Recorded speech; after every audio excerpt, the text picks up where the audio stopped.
USA visit visa অর্থাৎ B1 বা B2 ভিসায় রিফিউজের পর দ্বিতীয়বার অ্যাপ্লাই করার আগে একটা বিষয় পরিষ্কারভাবে জানা খুব জরুরি।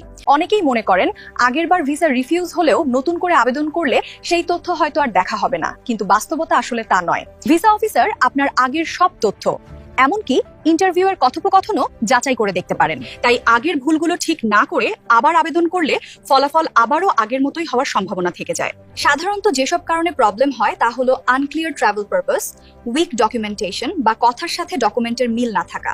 আপনার জব, ইনকাম, ফ্যামিলি টাই এবং ট্রাভেল হিস্ট্রি সবকিছুই যেন পরিষ্কার, সঠিক এবং বিশ্বাসযোগ্যভাবে উপস্থাপিত থাকে।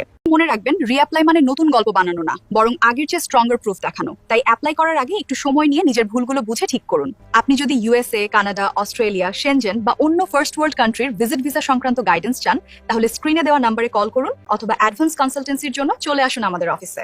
আমাদের কোম্পানির প্রোফাইল ও রেটিং দেখতে গুগলে সার্চ করুন এক্সপ্লোরিক্স ভিসা কনসালটেন্সি। আর প্রতিদিন এমন সব গুরুত্বপূর্ণ তথ্য পেতে আমাদের পেজটি লাইক, শেয়ার, ফলো এবং সাবস্ক্রাইব করুন। ধন্যবাদ।